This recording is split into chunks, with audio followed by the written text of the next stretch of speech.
Just landed in Belgrade, Serbia, which is the outsourced dispatch capital of the world. And the reason I came here is to understand it. Serbia is definitely parasitic to the trucking market in the US. That's a very hard take. Especially from a Serbian. We were here 1 year ago, and now we're back. Welcome to Serbia. We met some incredible people. We had some fun. We got into a little bit of trouble. The protesters are blocking some streets. That's blocked completely, this bridge. And got scanned for a watermelon. 12 euros? Oh, no. Cheers. We're gonna visit Alex's base again. He picked us up at the airport, but this time things are gonna be different. We're incorporating a dice roll. With a challenge for every number.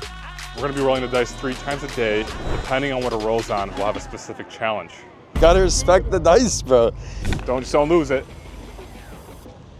Give it 3. What was it 3? I think it was smoke a cigarette. All right, first dice roll challenge. Yeah, I got deleted. You gotta smoke a cigarette and talk about Serbian logistics, so hit it. Smoking Paul's American cigarettes. All right, man, where do we start with Serbian logistics since we last left off? So I think we gotta talk about what happened last time. I was here in March 2024, so it's a year and 4 months ago. The video did really well. It got over 13,000 views, and I think overall, like, it was awesome to hit up Belgrade and Novi Sad. Yep. So many dispatch offices out here, freight brokers, trucking companies. Like, I mean, you live here, so like, you know all of it. Listen to this, man. I moved to Kragujevac since we last spoke. I also moved into brokerage since we last spoke. You used to hate brokers. Yeah. I mean, that's why I joined this team, because it's a good brokerage. We treat everybody well. We went from 2 people in Serbia to 17. Wow. In the past 12 to 13 months. Okay. So we got 17 people doing the support roles and some carrier sales out here in Serbia for the brokerage. Wow. I moved to Kragujevac. It's like a small city. In the south part of Serbia. Yeah, in the southern part. Yeah. Listen to this. I'm walking down the street. I look to my left. I see like 2 monitor setups, a couple tables. I look closer. I see DAT open and a Gmail email. I'm like, all right, man, I gotta walk in here, man. Random building, man. I walk in there, I'm like, what are you guys doing? He's like, yeah, we're a dispatch office. We do flatbed. I'm like, oh, cool. I work at PGT Northside. He's like, yo, I just booked your load yesterday. Wow. Random company, random office. So essentially, like, logistics booming out here, man. Essentially, there's brokers in Serbia that are selling flatbed loads to dispatchers in Serbia. Well, I mean, it's so funny, right? Yeah, like, it's hilarious. Everything outside of the actual truck is being done in Serbia. Yeah, like we have our carrier sales guy in Serbia selling loads, flatbed loads to Serbian dispatchers who are giving it to trucks, usually based out of Chicago. Sure. In Europe, I would say the #1 country when it comes to like the most outsourced dispatchers and brokers. I would say it's definitely the country that has the highest salaries in comparison to the other outsourced countries. Really? Yeah. Well, I mean, in this market, for sure. Well, like, I think it depends who you compare it to. Because, like, there's some people in Poland, I think Poland's a little bit more expensive. That's a fair point. I mean, I'm talking more so like Macedonia, Bosnia. So, like the Balkans? Yeah, the Balkans. Let's call it the Balkans. Okay. I mean, Serbia definitely has the higher end of the salaries. We definitely have the higher end of the volume. I mean, we've already been over this, right? Like, you have the Serbian-born owners who end up going to America. They start driving a truck. They start building their company, and then they just put the dispatch and, you know, the accounting and the outsourced roles out here. For sure. I think you got to start smoking, man. Smoking is... Look at that. Almost done. The American Spirit smoked for a while. Smoking gives you a good chance to when you're in Serbia, you got to smoke and drink coffee. I don't typically drink coffee. I don't really smoke cigarettes. Smoking, drinking coffee. But here in Serbia, you got to, you know, we got challenges. Dice roll challenge 1 complete. You land in Serbia and you leave the airport, and the first thing you see is a Super Eagle Holding advertisement. They're out here, bro. They're out here. Gotta meet up with Samir, bro. Driver recruiting master. The driver recruiting sensei. Oh, damn. I didn't know he's a driver recruiter. Yeah, he's the driver recruiting. He actually used to be a driver, and he was driving for a few years, and he sold his truck to a priest who turned it into a mobile church. Nice. Yeah, respect. That's the greatest story ever. So Alex, where we're at? Gallery, man. Belgrade on the water. Nicest, biggest shopping mall in Serbia. Gonna hit up Samir for a coffee. He's a driver recruiter. I literally feel like I'm in America right now. But I'm in Belgrade, Serbia. Still looking clean, man. Damn, that's wild. You're the only person in the world that has a freight caviar tattoo. Hey, man. You are an inspiration to me when I started in trucking, so. Mr. Samir. That's good. What's up, Samir? Yo, Samir's literally a celebrity. Yeah, Samir's the man in Belgrade. All right, so Samir, who used to be a truck driver, now he has his own recruiting company for truck drivers. And basically, we're leaving the restaurant, and like I think the owner of the restaurant comes up to him, and then another dude comes up to him, and now this other chick comes up to him, and it's just like so many people know Samir here. Samir, how are you? Are you like a celebrity here? No, I just hang around left and right. There's literally 3 people came up to Samir within 3 minutes. It's wild.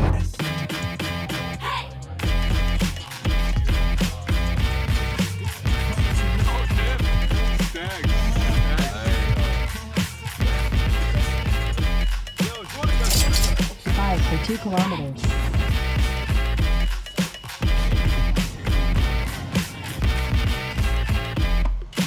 It's like a truck stop, man. That's the sick part about gas stations here. Like they're nice. Like, we don't have like conventional truck stops. Yeah, every gas station is technically a truck stop. That's a lot of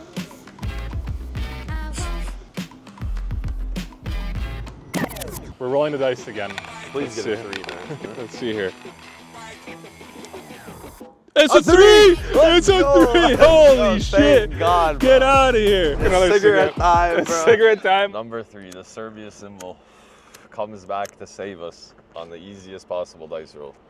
It's With quite a funny beautiful background. how like I didn't even plan this to be the 3 like smoking a cigarette. I just kind of like I didn't think about it being like the Serbia 3 because it's like the Serbia what is it called like This is like a symbol. if like you a do Serbian this it's symbol. like in Serbia you're like supporting Serbia. Yeah. And I didn't plan it that way, and Serbians love cigarettes. I think like out of like all of Europe or in the world they're one of the highest like smoking populations. Yeah. 100%. And you can still smoke inside in basically every Yeah, restaurant, it's every building pretty almost. sickening. Like your clothes just reek of cigarettes. But I mean, we're on our way to Novi Sad right now, which is like on the northern part of Serbia. And Alex, I'm curious if you could break down the cities in Serbia and where are the like major freight operations. All right, so I mean, kicking it off, obviously Belgrade's the capital of Serbia. That's obviously going to be the #1 highest population of trucking operations, just due to the population size. Yeah. Gonna go with number 2 being Novi Sad, of course. So where we're going? Yeah, Number 2. Novi Sad's definitely the number 2, and it's a close tie between Belgrade and Novi Sad. It's pretty close. Even Really? though the population size is quite different, the amount of operations are pretty similar. And then we're gonna go obviously number 3 with Niš. I mean, Niš is more in the south part. Yeah. Niš definitely has a lot going on. We've interviewed some companies down there. From that point, man, Kragujevac, man, I have to go number 4, Kragujevac. This is where I live, actually. We got. And it's near Niš? Yeah, it's like halfway, actually. So between Belgrade and Niš, there's Kragujevac. At that point, I would probably go Čačak, which is kind of a like. Someone texted me about Yeah, that. Čačak's a much smaller city, but they got We'll a be lot. around there tomorrow, won't we? Or Yeah, no? we're gonna pass through Should we on Monday. stop by We're it? gonna pass through on Monday. Okay. And we're gonna meet up with my boy down there. He just got into a different type of brokerage over there, a Yeah. different company in brokerage over there. So Čačak's a hub, man. Don't sleep on that. That's a city not many people know about. It's a small city, it must be. Small city, but they got anywhere between 5 to 15 operations, counting for more than 500 people. And then after that, you got work from home. Tons of work from home. I Yeah. mean, there's a lot of work from home. My operations all work from home, so. Okay. And the majority of them are like dispatching jobs? Majority's carrier facing, majority. You got a lot of the back end, a lot of the update teams, a lot of tracking teams. But yeah, as far as brokerage goes, that's, I'd say, comfortably about 20 to 30% of the total operations out here. Okay. So carriers are definitely dominating the workforce. And then there are some brokerages. There's also some ELD companies. Yeah, we have some ELD companies. Yeah. We have some safety companies. We have some fuel card companies. We have some factoring companies, actually, out here as well. They got some operations out here. I don't know if you've heard of Compass before. Of Pretty course. sure they got offices out here. Yeah.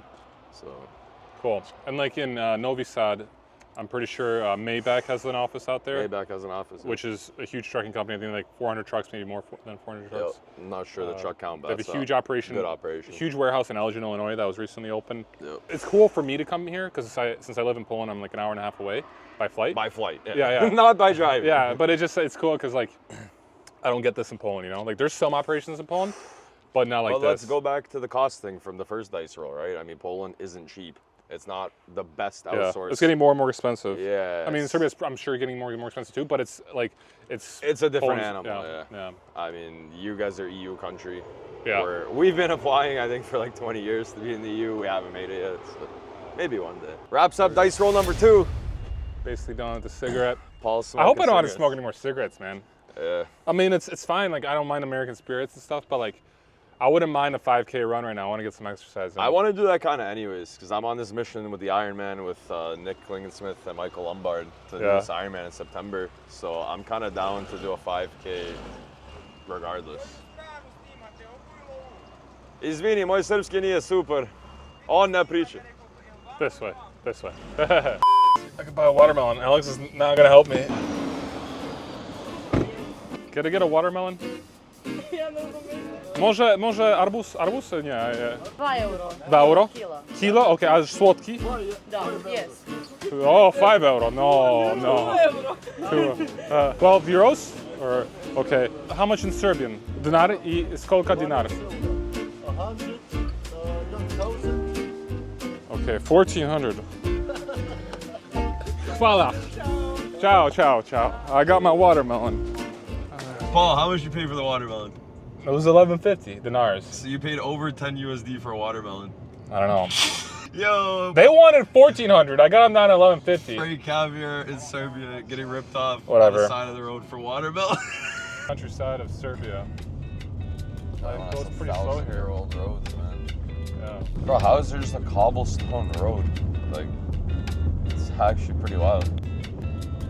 I mean, they have a few of these in the center of Novi Sad, which makes sense historically. But you figure they might have paved this by now. This old Serbian turbine Literally, is pulling around. I mean, I'm gonna go. Yeah, go. Oh, please You're don't good, turn left, bro. We arrived at the PGT Northside team outing. It looks amazing. I just can't really see anything. The fire looks great. I'm here with Marco. We just met. Marco, tell us what you do in the U.S. logistics industry. I'm a part of the update team for PGT. Basically, we just, when they book a load, we're the guys who call, get ETAs and all that. I used to work as a dispatcher, I used to work in carrier sales and all that, but right now we have a really good team here and I really like what I do. I mean, we're at our team building right now, so, you know, it's a great team and I really enjoy it. And you're also taller than me, which is kind of crazy. I don't meet people that are taller than me often. Marco, how tall are you? I'm like 6'9.5". Wow, and I'm like 6'8". So we got tall Marco and tall Paul here. Marco, you were also a basketball player in the U.S. Tell us a little bit about that. Yeah. I played college basketball at Northern State University in Aberdeen, South Dakota, and Eckerd College down in St. Pete, Florida. Great experience, but at the end, it didn't work out. I got hurt, but I enjoyed those 5 years over there. It was great. And honestly, at every team that I played, there was a Yugoslavian player that grew up in America, you know, one of those refugees from the 90s. And all of those guys had a dad or an uncle or someone who's doing like trucking. I even heard it then. I was playing basketball, and one of my best friends down from Florida, he lives in Sarasota, and his dad was a trucker, and I know his house and everything. Like, I was like, your dad is a trucker, and you're making all this money. Like, how can you afford this house? What is going on? I was confused. I didn't understand, like, what is trucking in America back then. It's all debt. Yeah. And Chicago is the hotspot. We know that. So for some reason, you know, God made it like that. Sent a bunch of Serbians there, and there's a bunch of freight there. So it worked out. You know, For sure. I mean, for decades, we know there's a lot of like former Yugoslavian truckers and all that. Very cool. Well, thanks, Marco. Yeah. Appreciate it. Hey, This welcome is to cool. Serbia. Hey, we're gonna play some basketball. Maybe I'm gonna dunk on this guy. He's gonna record it. I might so- lose. Last time I won, when I was here last year, I won. I don't know about this Yeah. time. I got some good competition here. Yeah, Now good someone stuff. can guard you. Yeah, Okay, peace, time to guys. eat some Serbian food, some Serbian goulash and some Serbian We got meat. everything here. So Let's welcome. go. So much meat and food. A Serbian feast. Yes, sir. What's the game plan right now? Gonna wait 15 minutes for food to digest, and we're running a basketball game, man. Some of the best food I ever. Literally. Yeah, my team knows how to cook, man. That's for sure. Mike, Radosh. Sir. Mike is your American name, dispatcher name. Yep. Mike Collins. Mike Collins. Yep. And your Serbian name is Radoš. Radoš, yes, sir. So I want to start this off with some hot takes, and these are going to be yes and no answers only. Yep. Okay, you ready? Yes, sir. Do brokers treat you worse once they find out you're not in the U.S.? It kind of depends on how you talk to them. Because there's a thing of language and humanizing yourself, and when you kind of pop a joke and like be kind of fun or whatever, they kind of like let their guard down. There's a lot of times where even I talk to somebody with an accent and I feel like it's a robot. So Sure. I put myself in like a fucking like above somebody's situation. Like, Sure. yeah, it's not a choice really. So I mean, yeah, I guess. your English is really good though. I wouldn't even be able to tell that you're, Yeah. I guess outside of the U.S. Depends. Like first hour into the shift, it's kind of bumpy, but like last 2 hours, it's like I'm native. But still, like even compared to like most people I meet that are dispatchers in foreign countries, like your English is like the top, top like 1%. Yeah, Like I appreciate that, man. yeah. Is dispatching harder than most 9-to-5 jobs in Serbia? Yeah, for sure. But yeah, like harder than basically anything that's not manual labor. It's like harder than anything I worked, which is just like sitting in a chair and like talking or typing or writing or whatever. It's insane. Like like it's so high up and so far down in like an hour span. It's being a middleman of a lot of the time people they're way too stressed out, and you can do everything right and you just get unlucky and you're fully to blame for everybody. Like, Would you ever move to the U.S. to work in logistics there? probably not. I mean, it's probably a bit of a media-driven like perception, but I don't know. It's just it doesn't correspond with my like way of living. Like, You like living in Serbia? I really do. Yeah. I can never see myself like anywhere else. Sure. Have you ever booked a load while half asleep or hungover? Yep. Like every state you can think of, I booked a load in it. Basically. So this is not a question, it's more of a statement, and I'm curious if you want to touch on this a little bit, Yeah. because it is actually a topic that I think people want to at least have us talk about. Serbia is a non-EU country with its own laws and security.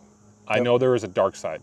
Yeah, for sure there is. Tell us a little bit about the dark side of Serbia. Dark side of Serbia is like mostly political. Just basically any country that was communist ever kind of has a. It's a thing of America, for example, was a country that was had democracy for like 400 years, and they like hammered it out. Same with like Western Europe, but here like democracy was born in the 90s, like 30 years ago, and it just like fucking hit the ground running, not even running, like falling, and there wasn't a organic way to like accept that. So everything's privatized. People are like government selling schools, basically like.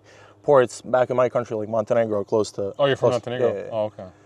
They fucking sold half the port to like a guy, like that type of stuff happens. And it's like very corrupt people, and also like the hierarchy system is like sociopaths are always going to be on top, and here it like shines through very strongly because it's easy to once you get the power, it's easy to keep power because people here like I don't know, what do you like cult of personality, like figures. Yeah. The same thing with this guy right now. He's like, these people can destroy a country like easily. It's not fun. What about in logistics? Do you see a dark side in like a dark presence in some areas? Yeah, for sure. Like, of course, basically, just as I wouldn't like separate us from any other disproportionately active trucking country. Yeah. From like Armenia, they're probably maybe even worse, like Ukraine, whatever. But yeah, there's of course like there's companies that like tell drivers a load is paying 22 and they're paying 25. There's companies with like 14 MCs. Yeah, Is there double brokering? I haven't like witnessed it ever, but I would doubt there isn't. Basically, Sure. like it would make sense because that's not like why would you like stop at one thing? Someone wrote here, stop double brokering and fraud, and I'm not sure that's strictly directed to like Serbia and Bosnia because I posted a question on Instagram, and the question was if you have any questions or topics you'd like me to discuss with dispatchers and brokers that are based in Serbia and Bosnia, drop the questions below. Yeah. So those are a couple of things that came up. I mean, I agree for sure. There's a thing of being a little bit, like, Serbia is definitely parasitic to the trucking market in the U.S. And Why is that? That's like a hot take. That's a very hot take. It's especially from a Serbian, but it's just not Serbia too. America has a pretty good like business integrity, and it's something that's foreign to basically every non-Western country in the world. And here it's kind of the same. Like it's like you got drivers. I mean, you're parasitic in a way of relationship and taking loads and harming like smaller American carriers for sure. Because there's a lot of people that hop in with like funny numbers, like 1.5 per mile. Not even just us, like Indians, like and you just kind of, we're probably the reason why the market is as bad as it is for truckers. Not just us, like basically every foreign like influences, because it's just oversaturating the market and like bad business practice. Like, what else is gonna happen? Like, you know. Sure. Okay, that's a very hot take, and I'm glad that you're like being honest with it all. And Radoš, thank you for taking your time here. We're at this PGT Northside team outing here near Novi Sad, Belgrade. Near Novi Sad, Serbia. Sorry, we're about an hour north of Belgrade, and we're about to go play some basketball right now.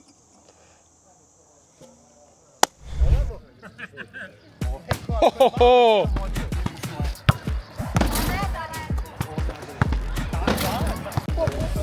5 minutes of warm-ups. We're on a 3. What's the national sport of Serbia? Basketball, always. They think it's soccer, but it's not. It's basketball. Yeah. My bad.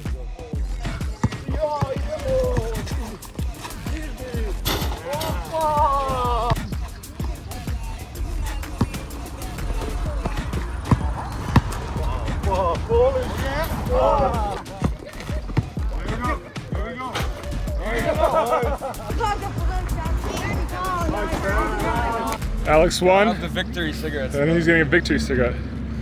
400 calories in 20 minutes. What a workout. Happy I finished off strong here today. And we still have one more one more dice roll before we finish today. There's a chance that we might set to run a 5K, but the weather's quite nice. It's gonna be tough, down but to run a 5K. but if it's only if you roll the one. If you roll Ain't a 1. no way you're rolling a 1. Ain't no way. We might roll a 1. It's not possible. It's not possible. God wouldn't do that to us. He already gave us 2 cigarettes in a row, so. And we won 2 basketball games. And we won 2. God's not gonna be like, guys need to run 5K right now. It's time for dice roll number 3, the final one of the day. What's it gonna be? Alex, you do the honors. I think it's gonna be a 5. Alrighty. Ready? Let's do it. A 3! No What? way! But I'm already smoking, bro. Why do I gotta smoke What? Dude, again? I don't want to smoke anymore. Yo, you have to. You gotta respect Dude. the dice, bro. Yo, What are the odds? people are gonna think we have a magnet in that thing at this point. Look, it's like a Literally. bumpy surface. Why do too. we keep rolling a 3? I can't smoke any more cigarettes. How many cigarettes do you have left? I got 2 left. Oh, look at that backdrop right there. Literally, I'm a Serbian dispatcher today. I'm smoking cigarettes, drinking coffee, with both the things that I don't typically do. And on top of that, I'm playing basketball and eating Serbian barbecue. One in Serbia, man. When in Serbia, act like a Serbian dispatcher. Let's light it up. Cheers, bro. Cheers. Cheers. We're gonna change this out for tomorrow. I can't be smoking 3 cigarettes a day. Welcome to Serbia, man. Maybe tomorrow it's like if we complete 1 challenge, you can't do it again. So we gotta keep rolling Yeah, until. yeah. You know what? I like that idea. Yeah, 'Cause yeah. now That way we're we gonna go complete at down least the 3. list. We complete 3 of the 6 challenges. Yeah, no more repetition. Yeah, but today, I guess it's a good way to start for this trip in Serbia for me. You know. I mean, have you learned, what have you, okay, let's light the cigarettes so we can get the countdown going here. Yeah. So we don't gotta be smoking for 20 minutes. Tell me 1 or 2 things you've learned today about Serbian logistics. Well, I'm gonna be clear on that question because it's about the outsourcing The outsourcing of yeah, American because I don't know logistics. anything about Serbian logistics. No, okay, let's clarify the Yeah. question. What is something you've learned today about outsourcing American logistics in Serbia? to be honest, well, I learned that there was an office here that did some shady stuff. I don't want to get into the details of it. One of the things is like, I would be open to talking about, you know, the shady side of things.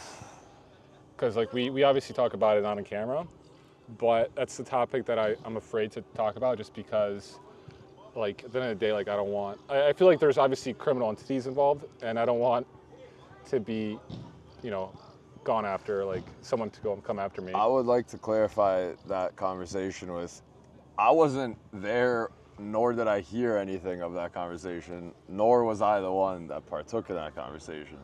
But you were right next to us. Just to clarify that. You're right next to us. I wasn't listening. Okay. I'm blind and deaf. Well, we're not getting into details now, right? But like the thing is, you know, I mean, there's gonna be crime and stuff everywhere, right? In some aspects, yes. I think, you know, overall, like there are a lot of great companies that outsource to Serbia, right? And then you're gonna obviously have some that do shady stuff, and that's a given. I think it's not my job to put the spotlight on that because there's, you know, government agencies that their job is to supposed to be to stop all that. To stop this, right? And I'm not gonna put my safety on the line to expose any of that. And I want to say overall, like I think 80% of the companies here in Serbia are legit, and then there's probably 20% that probably do some shady stuff. I mean, like I was telling you earlier, I walked up and down a street in the city I live in and found a dispatch office by chance. So the odds that there could be some stuff going on, pretty high. Yeah. Right? I mean, for every 40 offices that I know about, I'm sure there has to be another 200 that I don't know about. Yeah. So, aside from that, because the shady aspect, you know, people make a lot of noise about that on social media, and I don't think Serbia is like one of those countries that like gets a lot of spotlight on that. I think Serbia is more known as just outsource sort of just gets lumped together, to be honest. You have kind of like South America outsource and then European outsource. And I think the average American in logistics doesn't really even understand the countries involved. They just sort of like lump together outsourcing into like a broad term. I mean, if you ask Americans what countries outsource dispatch, let's say, for example, I would find it hard to believe someone would say like Macedonia, Moldova. You know, I mean, you'll hear Armenia. It depends on like I guess if the American is educated in geography and is interested in geography. Well, I'm just saying like or even to be just honest, in outsourcing, because a lot of Americans exactly, are just or interested. Firmly against outsourcing. I think firmly. Well, I think before the pandemic that was the case, and it like the pandemic, everyone started working from home. Yeah. Lean solutions blew up in Colombia, and all of a sudden it wasn't taboo anymore. Yeah. And I think nowadays it isn't, at least on the brokerage side of things. Oh yeah, the brokerage side is definitely. I do want to say, like, so I started working as a broker exactly 10 years ago. I can't believe it's already been 10 years. Time flies by. Yeah. And I remember I was working, and like I was talking to a coworker and stuff, and like we were talking. Like I obviously had dispatchers on the line on G chat, and like I found out there was a few dispatchers I worked with that were in Poland, and I'm like, wow, that's so cool. I was like, damn, I wish I could live in Poland and be doing, you know, like doing their job. And then I remember someone told me that HMD is based in Serbia. This was 10 years ago in 2015. And I was like thinking, remember I had a dispatcher I was talking to that was from Serbia. And I'm like, damn, it's so cool. Like, I want to go to Serbia. I had friends that were Serbian back in high school because there's a lot of refugees. Like, the area I grew up in was, you know, it was very diverse. And I was like thinking to myself, like, damn, it'd be cool to go to Serbia and film some but like just see what the dispatchers are. And like, what's the life like? This is my second video I'm making in Serbia, and it's like life literally like manifested itself. This is incredible, dude. Yeah, I mean, for me it was like I was a plumber in Canada, you know, and so I wasn't even exposed to trucking in any capacity. Yeah. And then I came out here, I had a language barrier. The buildings are made fully out of cement. Yeah. So instead of jackhammering the floor to put a pipe, I was jackhammering the ceiling. And I was like, all right, I don't speak the language. I don't feel like holding a jackhammer above my head 10 hours a day. Yeah. And that's how I ended up getting into trucking. Yeah. And to go from not knowing trucking exists to being entrenched in the outsourced Serbian logistics community in 5 years is it's pretty crazy, man. And I mean, I know I was talking to all my Molo reps, my Arrive reps, my CH reps on GChat. Yeah. And I'm like, I'm a Canadian living in Serbia. And they're like, that's so cool, man. I want to go to Serbia. I want to see what that's like. And Yeah. I mean, I wouldn't trade it for the world, man. It's a good lifestyle. This is a vibe right now. Yeah. We're on the Danube River, is that how you pronounce it? Danube River. One of the largest in Europe, with the sunset in the background. What's one thing you learned today about outsourced logistics that's positive? There's some good people out here. Yeah, it's some good food out here, man. The barbecue, whew. These dispatchers and update guys and carriers, they know how to cook, man. Yeah. No, this has been great. It's the first day in Serbia, and tomorrow we have a busy day as well. We're what, like 30 minutes away from Novi Sad? Right now, about a half hour from Novi We still Sad. got to visit Dusan. Yep. We're gonna hit up Icrom Logistics. Shout out to Damn. them. What a day! It's already 8:45 p.m. I feel like we've lived 5 days within this one day. Literally. I feel like time no longer Yeah. exists. I'm so happy to play basketball. I feel good after that workout. Say. I'm so happy to move around. Yeah.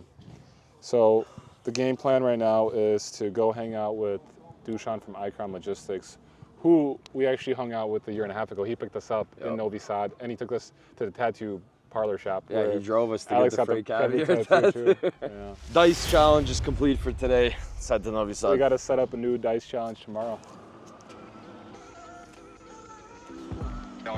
Yeah, The protesters are blocking some streets. They fucked everything up, man. We're on this side of the river, right? So this is the Danube that we're on right now. That's the first bridge. That's blocked completely, this bridge. So we can't cross there. Okay. So now we have a second bridge, also completely blocked. Really? So now we have the last chance to get into the city, and it's 50-50 if we're gonna cross that bridge or not. All right. Well, if we don't cross, we'll go somewhere else, right? Yeah, we can't even go to the Airbnb. No protests here, man. Maybe the other bridges. I mean, I guess we'll see. Seems pretty calm here. So what's going on, Alex? We're on the 4th floor. We're looking for apartment 9. This is apartment 30. Google Maps takes you about 500 meters down the street from where this place even is. The elevator stops at 3. So what are we doing? Did you message him or no? Who? Did you message the guy? What are we gonna do right now? Yeah, I messaged him. Yeah, I told him we're on the 4th floor and every number's higher than 20. 20 minutes ago, we couldn't find our Airbnb. We found our Airbnb. All right. That's the worst check-in process I've ever had. What's up, Dyke? Good, bro. Good, bro. What's up, Dusan? How's it going, man? I'm gonna have some questions for you, Dusan. Sure. They're gonna be yes or no questions. Do you think most U.S. brokers underestimate how hard you actually work? I think so, actually. Would you dispatch for a company that's all brokering if they paid you double? No, only if they're co-brokering. Full brokering, okay. Is working the night shift slowly destroying your social life? Well, it has affected it for sure, but I do have friends who also work this job. Like a couple of my friends are working with this job. My best friend is also working this job. So I guess we find the time for each other. We see each other on the weekends. We see each other playing football. We see each other playing basketball. We see each other, on some, I'm also like 30 right now. So there's weddings, there's like, people having kids. So these are the kinds of, events I see people I'm best with, I'd say. Sure. There's a lot of people from Novi Sad I know that reside in Chicago. So actually, there's a little commune as well. That's such a sick cat. Yeah, I petted him before we came. That's such a nice cat, dude. It almost looks like a Russian blue. He's still young, I think 7 Just or gotta 8 find months. some food, man. Watch I mean, this logistics scooter. doesn't take too much, You don't have to have any kind of special qualification, things like that. A low barrier to entry. Just speak Yeah, English and know how to use Yeah, the I mean, computer. if you learn the lingo, if you learn how things work, especially in the U.S., it's pretty simple. When you look at it at the basics, you just dial the phone and negotiate, and that's pretty much it. In order to be better at it, it's just repetitive, I think. Repetition. And then it's just a matter of can you keep your contacts, and that's pretty much it. And that's the hardest part. That everybody knows that. We got Bob here on FaceTime. I'm gonna show Bob Icrom Logistics office. Here's mine. It's midnight in Serbia. on Saturday, July 5th. What does Icon do? What did they do? ICROM, Brokerage? trucking. No, we're a carrier. A carrier? Yep. Like a dry van? Yep. Reefer? 52 drive-ins.